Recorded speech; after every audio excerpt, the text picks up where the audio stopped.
Bueno, el tema que voy a tratar esta tarde es acerca de semiología neuromuscular.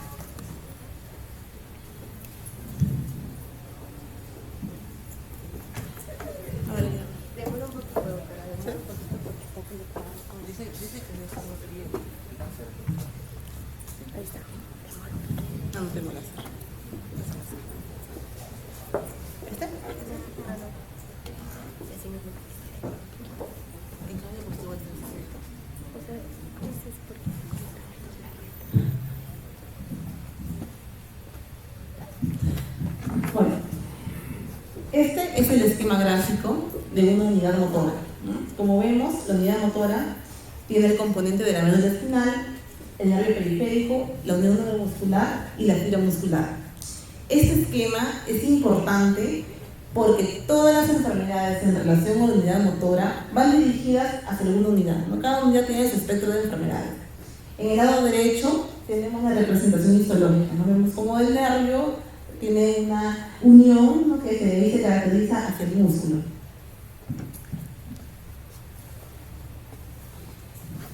La siguiente diapositiva, que ahorita va a aparecer, está en relación al espectro de enfermedades en cada una de los ejes, ¿no?, de la unidad neuromuscular. Acá tenemos en la parte de neurones nervio, ¿no?, en las neuropatías, los representantes en este caso, la esclerosis lateral amiotrófica, atrofia muscular espinal. En la parte de neuropatías, el síndrome de Guillain-Barré, las enfermedades debilitantes crónicas, entre otras, ¿no? La parte de unión neuromuscular es la parte más pequeña, ¿no? Y acá los clásicos son la miastenia gravis, el síndrome miasténico congénito, LEMS, y lo que abarca el mayor espectro en las enfermedades neuromusculares son las que afectan al músculo. Aquí tenemos inflamatorias, distrofias, miotonías, congénitas y otros, ¿no?, que aquí están simplemente con las iniciales de cada una de ellas.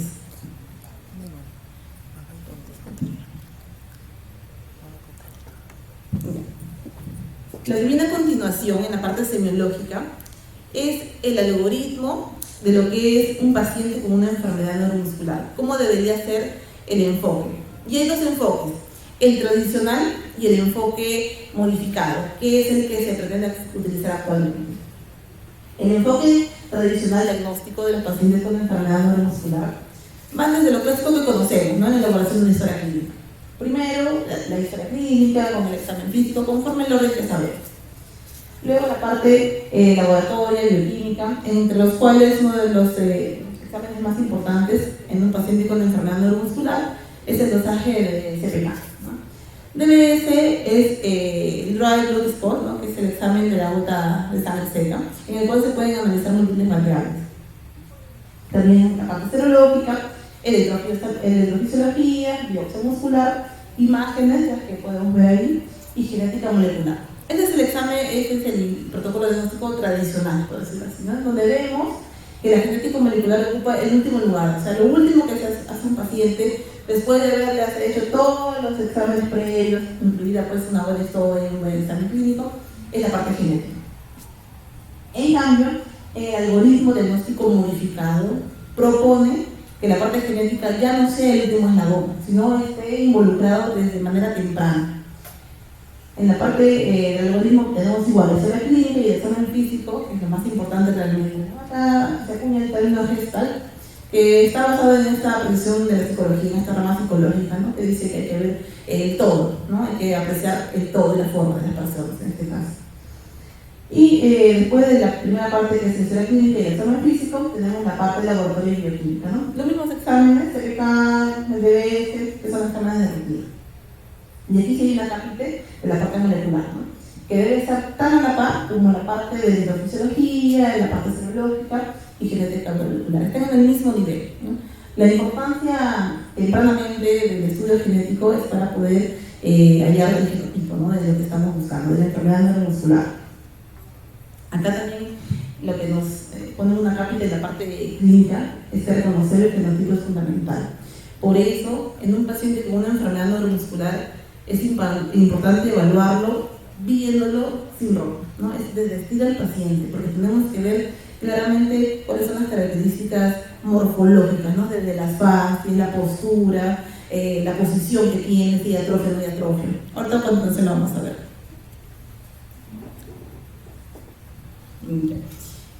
En esta siguiente diapositiva vemos que una parte importante por donde debemos de comenzar el estudio realmente es por la impresión general del paciente. Este es un paciente que vemos que tiene debilidad, tiene ese signo de Bogar positivo, que es la dificultad para ponerse de pie, estar en posición sentado para incorporarse. Tiene atrofia de los músculos, una hipertrofia de pantorrillas, hiperlordosis, macrosis.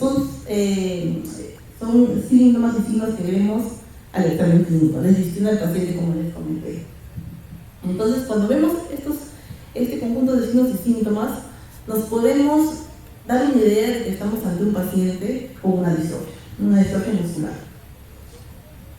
Y según este casito, nos hacemos la siguiente interrogante, ¿no? ¿Por qué consulta habitualmente un paciente con una enfermedad neuromuscular? Las causas principales por las cuales consultas, o sea, las causas directas, son las que están mencionadas acá: debilidad, atrofia, dolor, hipoestesia o parestesia. Esas son las causas habituales, ¿no? También hay causas indirectas.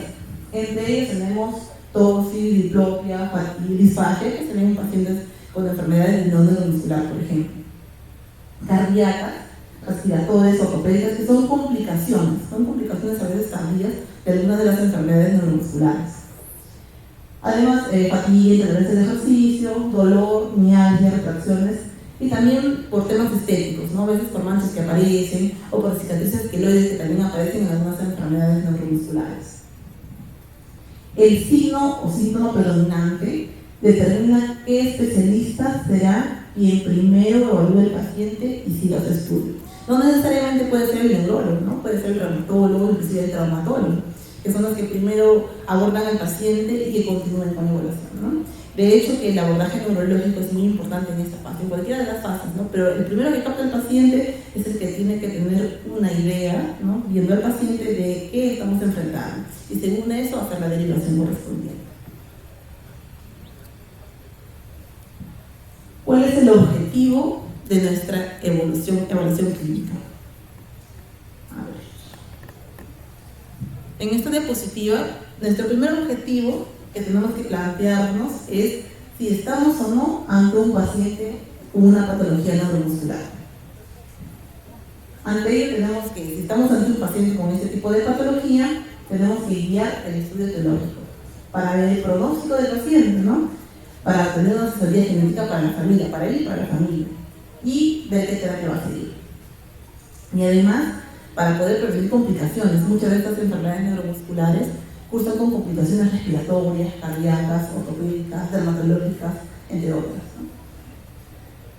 Se puede prevenir las complicaciones cardíacas, se puede prevenir complicaciones respiratorias, ortopédicas, así no se sepa cuál es el tipo específico, o sea, si no tengamos un resultado genético de qué patología genética tiene, pero podemos prevenirlo, ¿no? Si tenemos un paciente, por ejemplo, que sabemos que tiene una miopatía o una distrofia, ¿no? Podemos tener una terapia previa, ¿no? Para evitar, no que aparezcan, sino que sean muy serias estas complicaciones.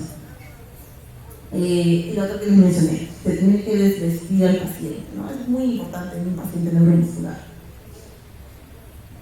Aquí en estas diapositivas, las imágenes que podemos ver, ¿no? Porque es importante desvestir al paciente, ¿no? Tenemos el caso de una miopatía relacionada con la genocidio, que no es muy frecuente, ¿no? Pero que son las que aparecen en las complicaciones estéticas. Las cicatrices tipo queloides, tenemos un paciente que tiene un cuello corto, en una espalda rígida, que está casi recto de espalda, retracción de codos, entre otros, ¿no? En pacientes con dermatomiositis también tenemos manchas en la piel, ¿no? Cambio de coloración en la piel. Y que el primer médico que lo ve, en este caso puede ser un dermatólogo inclusive, ¿no? Tiene que orientar hacia qué tipo de patología es, ¿no? A base de experiencia realmente. En estas otras diapositivas vemos espectros de las fases, ¿no? Que también es muy importante las fases de un paciente con una enfermedad neuromuscular. Por ejemplo, en la primera parte tenemos un paciente con distrofia miotónica tipo estética, ¿no? Es un paciente que tiene una facies, tiene una tos palpebral lateral, tiene calvicie, ¿no? Tiene una boca entreabierta y atrofia de los músculos temporales, ¿no? Es una facies característica de ese tipo de patología. En una miopatía centronuclear nuclear, ¿no? Es una fase de una paciente con una disparesia facial, y una oftalmoparesia, ¿no? Está como que con los ojos caídos, ¿no? Tiene una disparesia bilateral, una paresia bilateral, perdón. Un paciente con distrofia facioscapulohumeral, tenemos una protrusión de las escápulas, ¿no? Como se ve en esta patilla. Y la miastenia gravis, bueno, la característica que es la cosa palpebral, ¿no? Y que es asimétrica en la mayoría de los casos. Y además la fatigabilidad también. En esta siguiente diapositiva podemos ver algunos signos característicos ya en la parte corporal, en el examen, la visualización de la parte corporal. Acá está. Por ejemplo, en este tipo de patología que es la distrofia muscular facioscapulohumeral, ¿no? Vemos pacientes que se muestra claramente el pliegue axilar. Hay atrofia de los brazos, hay atrofia de los cuádriceps e hipertrofia de las pantorrillas, ¿no? Hay una forma característica de deltoides, ¿no? Vemos ahí en esta figura que se puede ver cómo es el deltoides con una forma, aparte de la forma redondeada, ¿no? Atrofia de brazos, atrofia de pantorrillas también. Y pacientes también IBM, que es la patología, neuropatía por cuerpo de inclusión, que tenemos atrofia de antebrazo y muslos.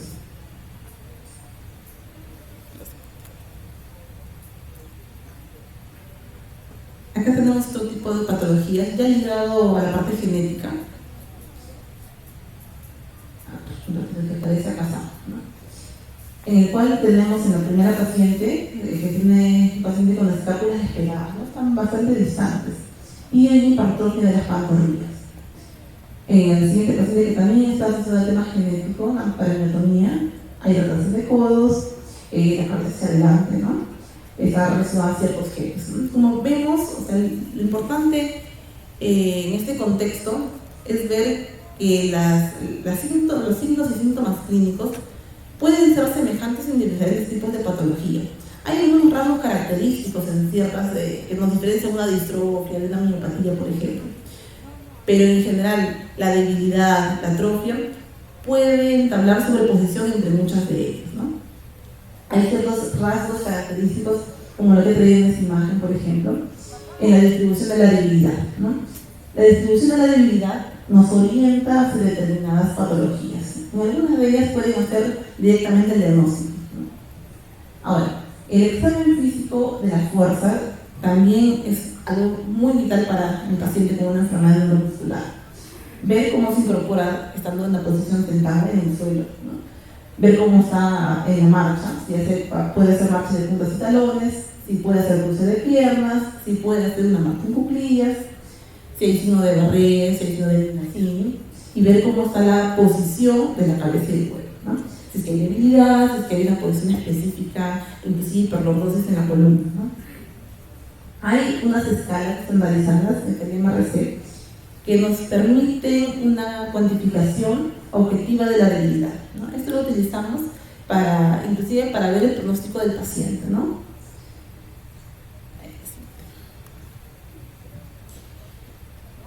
¿Cuándo debemos de pensar que estamos ante un paciente con una miopatía?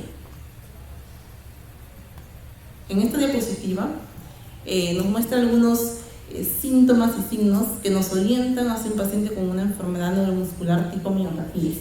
Por ejemplo, cuando la debilidad muscular es progresiva.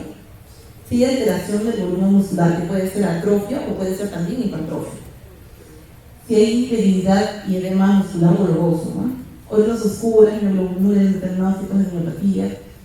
Signos de destrucción muscular que se ven en el examen de laboratorio.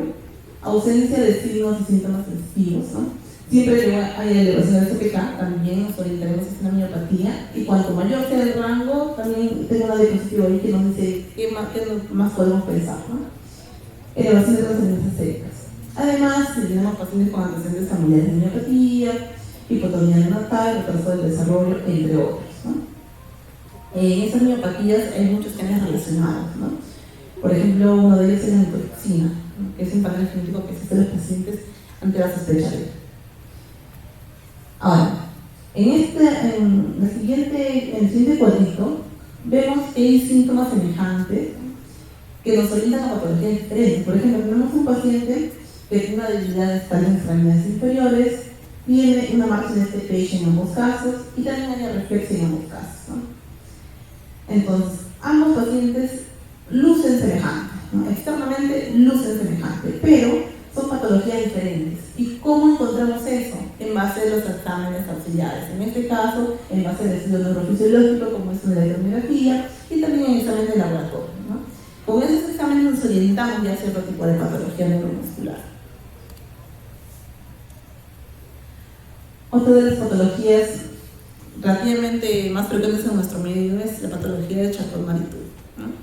En el cual hay una debilidad en extremidades inferiores, ¿no? En este caso es una paciente de 56 años con debilidad, ha debutado en la infancia, ha hecho una progresión lenta, predominio distal, con un componente sensitivo y motor y con sus reflejos abolidos.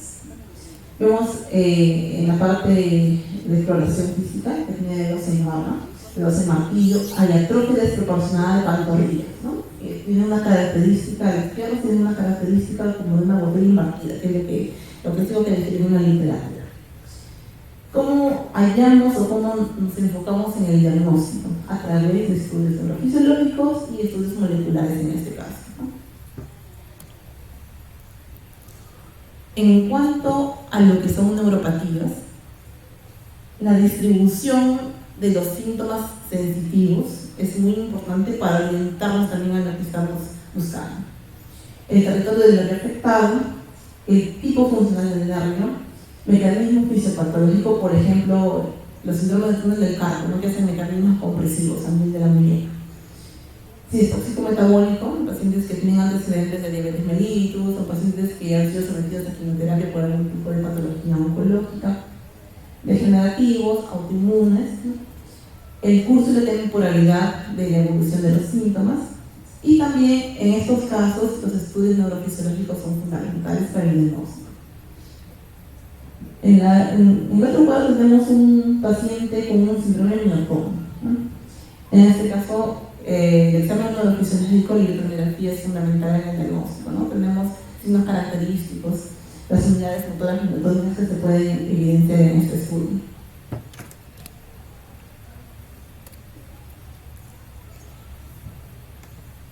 El otro grupo de patologías que también es muy frecuente en nuestro medio son las patologías de unión neuromuscular. El más conocido es la miastenia gravis, ¿no? Los síntomas clásicos que vemos es la ptosis palpebral, que a veces comienza de manera asimétrica, fatigabilidad, o sea que amanece bien el paciente y conforme pasa el día va teniendo mayor debilidad, la tos va aumentando y tenemos los estudios neurofisiológicos alterados, ¿no? Obviamente es un examen que nos ayuda mucho a corroborar el diagnóstico, un test de estimulación repetitiva, por ejemplo, en este caso.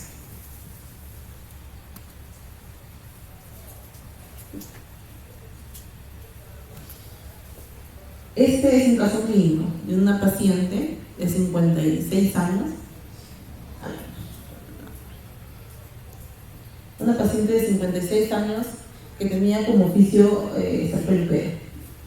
Ella comienza a los 48 años con dolor y debilidad progresiva de extremidades inferiores.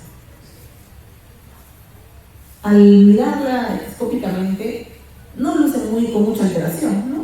No vemos mucha atrofia, vemos una paciente normal, ¿no? No vemos mayor alteración en la parte endoscópica. Ella fue derivada por sospecha de distorsión muscular. En el examen físico, como les mencioné, la parte facial, igual los motores estaban normales, ¿no? Hay una leve cefaloparesia, hay una debilidad proximal asimétrica de extremidades superiores, que es de 4/5, es bastante tenue, y en las partes de miembros inferiores es entre 3 a 4/5, ¿no? También es bastante tenue, funcionalmente estaba bien, solo que había ido a la consulta porque notaba cierta debilidad, que no era llamativa, no le impedía hacer su oficio, pero tenía cierta debilidad que era progresiva. Además, un temblor fino de extremidades superiores.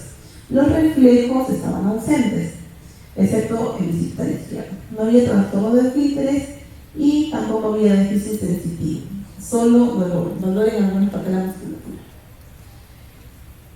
Como les mencioné, el fenotipo, o sea, la visión externa, no es característico de algo en particular.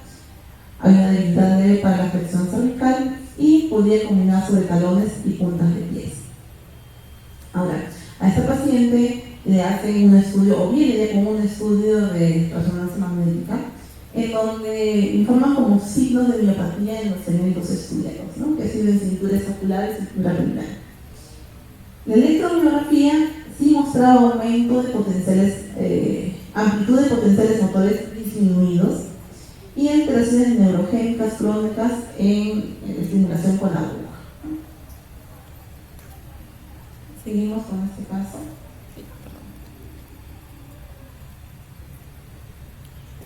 En este caso, la parte de la historia clínica involucró preguntarle sobre los antecedentes familiares.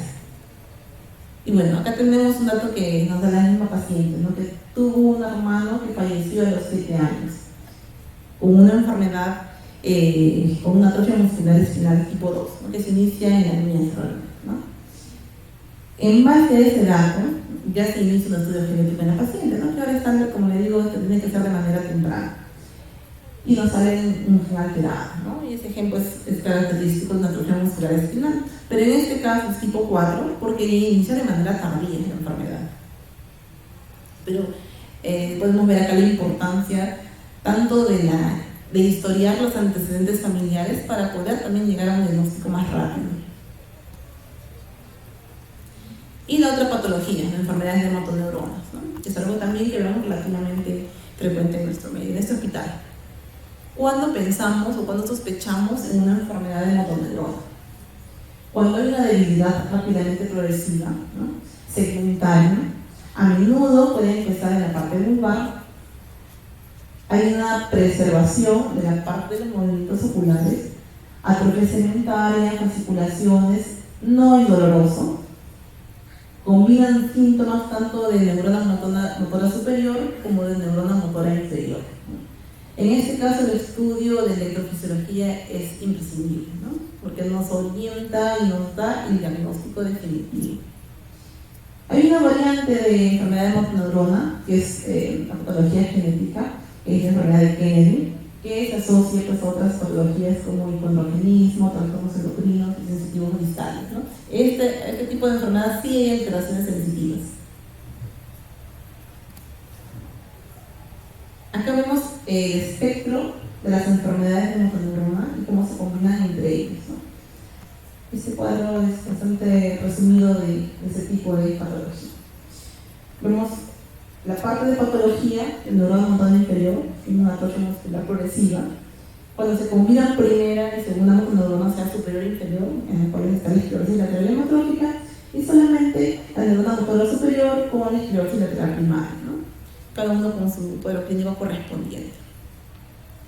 Ahora, para hacer un contexto general de lo que hemos hablado, la evaluación clínica debe ser una evaluación simple pero rigurosa, preguntando al paciente todo lo que es el aspecto personal y familiar. Aquí es muy importante todos los antecedentes familiares, ¿no? Solamente tanto de primera como de segunda generación, para ver si alguno de las familiares tendría alguna patología que se asemeje, no necesariamente igualita, pero que se asemeje. Se debe interrogar sobre signos y síntomas de presentación, el perfil temporal, ¿no? ¿Cuándo apareció? Porque hay algunas patologías, por ejemplo Guillain-Barré, que pueden ser relativamente de inicio agudo, ¿no? En cambio otras como las distrofias, las miopatías, que son más crónicos, ¿no? En el momento de presentación. Los antecedentes personales y familiares, cómo fue el desarrollo psicomotor, ¿no? Cómo fue cuando caminó por primera vez, cuando gateó, si tenía caídas en el colegio, por ejemplo, cuando corría. Todos esos detalles son importantes cuando abordamos a un paciente con enfermedad neuromuscular. Y bueno, hacer un algo genealógico, ¿no? Como hicieron en esta paciente. Además, tenemos que contextualizar los antecedentes familiares, las infecciones previas, síntomas asociados como astenia, fiebre, desplazamiento, artritis, erupciones cutáneas, un perfil endocrino metabólico, los exámenes auxiliares están alterados o no, y consumo de fármacos, que pueden darnos también patologías que asemejen a una enfermedad neuromuscular. Recordar hacer un uso racional de los exámenes complementarios, ¿no? O sea, no es pedirle todo al paciente, ¿no? Es pedirle conforme nosotros tenemos que tener una sospecha diagnóstica tanto en nuestra historia clínica como en nuestro examen, ¿no? Tenemos que saber qué tipo de patología estamos queriendo buscar y según eso pedir los exámenes necesarios. El mejor seguimiento es con la funcionalidad y la clínica del paciente. Lo que le mencionaba previamente, ¿no? Los niveles de CPK, cuanto más elevados estén, nos orientan a ciertas patologías, ¿no? O sea, acá tengo un cuadro que resume un poquito eso, ¿no? Inclusive mencionan si es que un CPK está normal, no nos descarta necesariamente enfermedades neuromusculares. Hay miopatías que pueden cursar con CPK normal. Algunas consideraciones también a recordar sobre los estudios electrofisiológicos, ¿no? Es operador dependiente. ¿Eso qué quiere decir? Que se basa según la experiencia de la persona que lo realiza. Entonces, cuanto más entrenado esté el médico que lo realiza, mejores resultados pueden dar en los estudios, ¿no? En que nos ayuda bastante en las enfermedades de la neurona, en las neuropatías por atrapamiento, como son el cuadro del cardio, por ejemplo, en los trastornos miotónicos, canalopatías y alteraciones de la unión neuromuscular, ¿no? En este caso la miastenia gravis. En las miopatías pueden ser específicas, incluso puede haber exámenes normales en ciertas miopatías, ¿no? Ahora, dice que la electromiografía es el método de pesquisa de las miopatías más común, porque los estudios histológicos y genéticos no están disponibles en todos los medios, ¿no? Este es el resumen del cambio de algoritmo que ha sufrido las enfermedades neuromusculares, desde el tradicional hasta el actualizado, ¿no? Hasta el modificado realmente, en el cual se incluye la parte genética, ahora como algo importante, algo de diagnóstico precoz, ya no dejarlo en el último eslabón, simplemente hacerlo concomitantemente, incluso con estudios neurofisiológicos o con estudios de imágenes, ¿no? Esto es con la finalidad de llegar a un diagnóstico más temprano y poder ofrecer al paciente una mejor expectativa en lo que viene después, ¿no? Porque muchas de estas enfermedades pues, son discapacitantes. Entonces tenemos que poder ofrecer al paciente un diagnóstico temprano para que entre un programa de rehabilitación, un programa de prevención de enfermedades, pues, de complicaciones cardíacas, ortopédicas, entre otros, ¿no? Y bueno, esto es todo lo que hoy día les quería ofrecer acerca de la semiología neuromuscular. Espero que les haya sido de su agrado.